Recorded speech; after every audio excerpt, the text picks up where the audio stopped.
ಇದು ರಿಪಬ್ಲಿಕ್ ಕನ್ನಡದ mega exclusive ಸ್ಟೋರಿಯನ್ನ ನಿಮ್ಮ ಮುಂದೆ ಇಡ್ತಾ ಇದ್ದೀವಿ. ಒಂದು ಕಡೆ ರಾಮ ಮಂದಿರ ವಿಚಾರಕ್ಕೆ ಸಂಬಂಧಪಟ್ಟಂತೆ ಕಾಂಗ್ರೆಸ್ನಿಂದ ಯಾವ ರೀತಿಯ ವಿವಾದ ಸೃಷ್ಟಿಯಾಗಿದೆ ಅನ್ನೋದನ್ನ ಗಮನಿಸ್ತಾ ಇದ್ದೀವಿ. ಇದರ ಮಧ್ಯೆ ಮತ್ತೊಂದು ವಿವಾದ, ಮತ್ತೊಂದು ಚರ್ಚೆಗೆ ಗ್ರಾಸವಾಗಿರೋದು ಕಾಂಗ್ರೆಸ್ನ ನಡೆ. ವಿಶ್ವಗುರು ಬಸವಣ್ಣನವರ ವಿಚಾರದಲ್ಲೂ ಕೂಡ ಸರ್ಕಾರ ತಾತ್ಸಾರ ತೋರ್ತಾ ಇದೆ.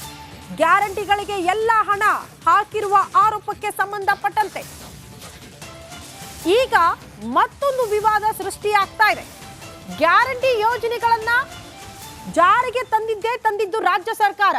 ಅಭಿವೃದ್ಧಿ ವಿಚಾರಕ್ಕೆ ಪ್ರಶ್ನೆ ಮಾಡಿದ್ರೆ ಮರೀಚಿಕೆ. ಸ್ವತಃ ಕಾಂಗ್ರೆಸ್ನಲ್ಲಿರುವಂತಹ ಶಾಸಕರೇ ಈ ವಿಚಾರವನ್ನ ಪ್ರಸ್ತಾಪ ಮಾಡ್ತಾರೆ. ಅನುದಾನ ಕೂಡ ಸರಿಯಾಗಿ ಬಿಡುಗಡೆ ಆಗ್ತಾ ಇಲ್ಲ, ಸರ್ಕಾರದ ಬಳಿ ದುಡ್ಡಿಲ್ಲ, ಗ್ಯಾರಂಟಿ ಯೋಜನೆಗಳಿಂದಾಗಿ ಸರ್ಕಾರ ಆರ್ಥಿಕ ಹೊರೆಯನ್ನ ಅನುಭವಿಸ್ತಾ ಇದೆ ಅನ್ನುವಂತಹ ವಿಚಾರ. ಇದರ ಬೆನ್ನಿಗೆ ವಿಶ್ವಗುರು ಬಸವಣ್ಣನವರನ್ನ ಕೂಡ ಕಡೆಗಣನೆ ಮಾಡ್ತಾ ಇದೆ ರಾಜ್ಯ ಸರ್ಕಾರ.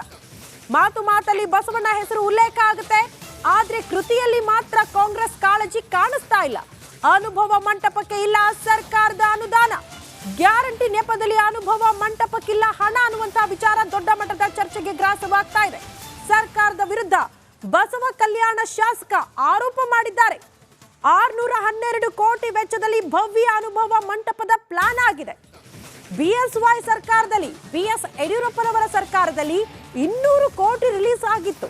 ಆದ್ರೆ ಸಿದ್ದು ಸರ್ಕಾರದಿಂದ ಇನ್ನೂ ತನಕ ನಯಾ ಪೈಸೆ ರಿಲೀಸ್ ಆಗಿಲ್ಲ ಅನ್ನೋದು ಶಾಸಕರ ಆಕ್ರೋಶಕ್ಕೆ ಕಾರಣ ಆಗಿದೆ.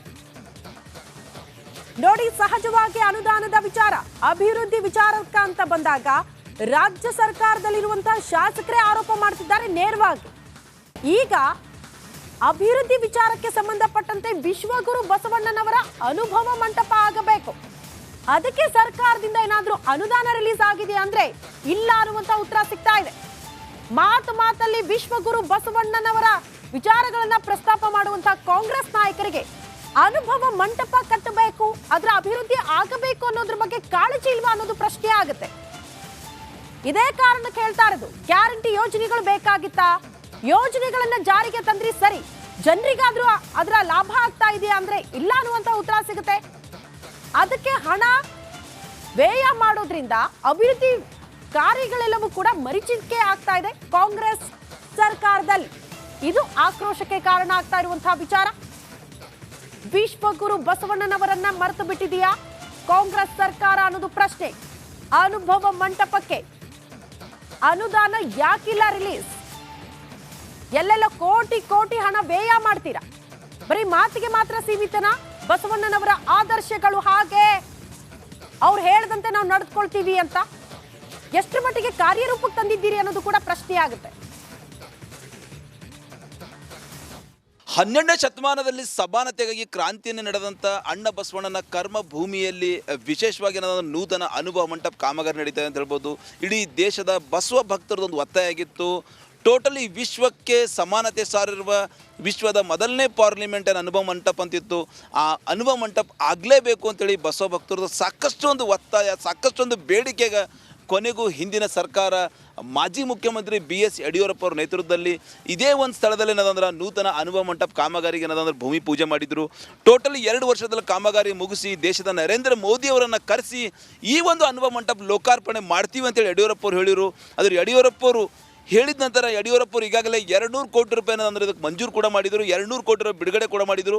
ನೋಡ್ಬೋದು ಕಾಮಗಾರಿ ಅಂದರೆ ಸ್ಟಾರ್ಟ್ ಪ್ರಾಜೆಕ್ಟ್ ಡೇಟ್ 27/6/2022 ಕಾಮಗಾರಿಯನ್ನು ಈಗಾಗಲೇ ಸ್ಟಾರ್ಟ್ ಆಗಿದೆ. ಕೆಳಗಡೆ ನೋಡ್ಬೋದು ನೀವು ಕಾಮಗಾರಿ ಮುಕ್ತಾಯ ಡೇಟ್ ಕೂಡ ಹಾಕಿದ್ದಾರೆ. ಕಂಪ್ಲೀಟ್ ಡೇಟ್ ಪ್ರಾಜೆಕ್ಟ್ 26/2/2025 36 ತಿಂಗಳಲ್ಲಿ ಇಡೀ ವಿಶ್ವವೇ, ಇಡೀ ದೇಶವೇ ಏನದಂದ್ರೆ ಬಸವ ಕಲ್ಯಾಣ ತಿರುಗಿ ನೋಡೋಂಥ ಒಂದು ದೊಡ್ಡ ಭವ್ಯವಾದ ಅನುಭವ ಮಂಟಪ ಏನದಂದ್ರೆ ಈಗಾಗಲೇ ಇಲ್ಲಿ ನಿರ್ಮಾಣ ಆಗ್ತಾಯಿದೆ. ನೋಡ್ಬೋದು ನೀವು ಇದೇ ಒಂದು ಮಾದರಿ, ಟೋಟಲಿ ಒಂದು ಲಿಂಗದ ಮಾದರಿ, ಪಾರ್ಲಿಮೆಂಟ್ ಮಾದರಿಯಲ್ಲಿ ಬಹುದೊಡ್ಡ ಅನುಭವ ಮಂಟಪ ಇಲ್ಲಿ ನಡೀತಾ ಅಂತ ಹೇಳ್ಬೋದು.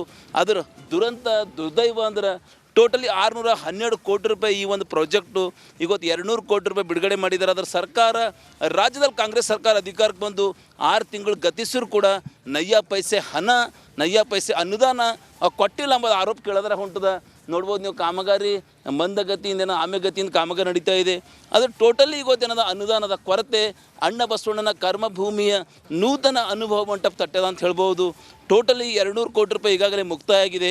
ಹೊಸ ಅನುದಾನ ಹೊಸ ಬಜೆಟ್ ಏನದಂದ್ರೆ ಈಗಾಗಲೇ ದುಡ್ಡು ಬೇಕಾಗಿದೆ. ಸ್ಥಳೀಯ ಶಾಸಕರು ಸೇರಿದಂತೆ ಜನಪ್ರತಿನಿಧಿಗಳು ಮಠಾಧೀಶರು ಈಗಾಗಲೇ ರಾಜ್ಯದ ಮುಖ್ಯಮಂತ್ರಿ ಸೇರಿದಂತೆ ಹಲವರನ್ನು ಭೇಟಿಯಾಗಿ ಮನವಿ ಕೂಡ ಮಾಡಿದ್ದಾರೆ.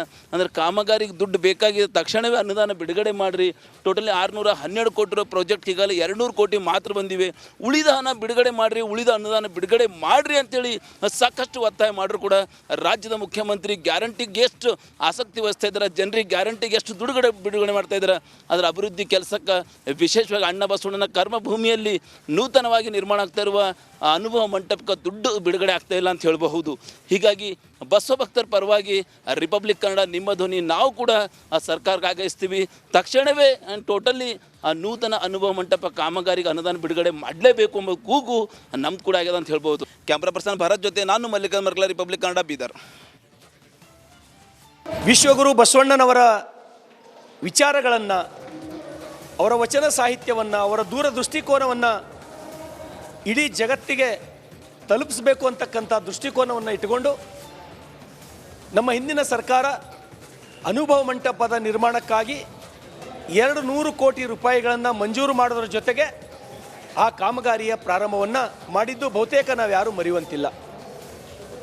ಇವತ್ತು ಅನುಭವ ಮಂಟಪದ ಕಾಮಗಾರಿ ನಡೀತಾ ಇದೆ, ಆದರೆ ಅತ್ಯಂತ ಮಂದಗತಿಯಲ್ಲಿ. ನನಗೂ ಗೊತ್ತಿಲ್ಲ, ನಾನು ಈಗಾಗಲೇ ಜಿಲ್ಲಾ ಉಸ್ತುವಾರಿ ಸಚಿವರಿಗೆ ಹೇಳಿದ್ದೇನೆ, ಸರ್ ತಾವು ದುಡ್ಡು ಕೊಡಿಸ್ರಿ, ಇದಕ್ಕೆ ಅನುಭವ ಮಂಟಪಕ್ಕಾಗಿ ದುಡ್ಡು ಕೊಡಿಸ್ರಿ ಅಂತಕ್ಕಂಥ ಮನವಿಯನ್ನು ನಾನು ಕೂಡ ಮಾಡಿದ್ದೇನೆ. ಎಷ್ಟು ದುಡ್ಡು ಬೇಕು ಸರ್? ಎಷ್ಟು ದುಡ್ಡಿನ ಕೊಡ್ತೀರಿ? ಈಗಾಗಲೇ ಏನು BS ಯಡಿಯೂರಪ್ಪನವರು 200 ಕೋಟಿ ಅನುಭವ ಮಂಟಪಕ್ಕಾಗಿ ಕೊಟ್ಟಿದ್ರು, ಅದು ಆದ ಮೂಲಕ ಈ ಸರ್ಕಾರ 1 ನಯಾ ಪೈಸಾನು ಕೂಡ ಅನುಭವ ಮಂಟಪಕ್ಕೆ ಕೊಟ್ಟಿಲ್ಲ ಅಂತಕ್ಕಂಥ ಭರವಸೆ ನನಗಿದೆ. ಅಂದ್ರೆ ಗ್ಯಾರಂಟಿ ಸರ್ಕಾರ, ಕಾಂಗ್ರೆಸ್ ಸರ್ಕಾರ ಬಂದ ನಂತರ ಅನುಭವ ಮಂಟಪಕ್ಕೆ 1 ನಯಾ ಪೈಸೆ ಹಣ ಬಂದಿಲ್ಲ. ಹೌದು, 1 ನಯಾ ಪೈಸಾ ಬಂದಿಲ್ಲ. ಇವತ್ತು ಈ ಗ್ಯಾರಂಟಿಗಳ ಮಧ್ಯೆ ಕಾಂಗ್ರೆಸ್ ಸರ್ಕಾರ ಸಿಕ್ಬಿದ್ದು ಬಹುತೇಕ ಒದ್ದಾಡ್ತಾ ಇದೆ ಅಂತಕ್ಕಂಥದ್ದು ಇಡೀ ರಾಜ್ಯದ ಜನ ಹೇಳ್ತಾ ಇದ್ದಾರೆ.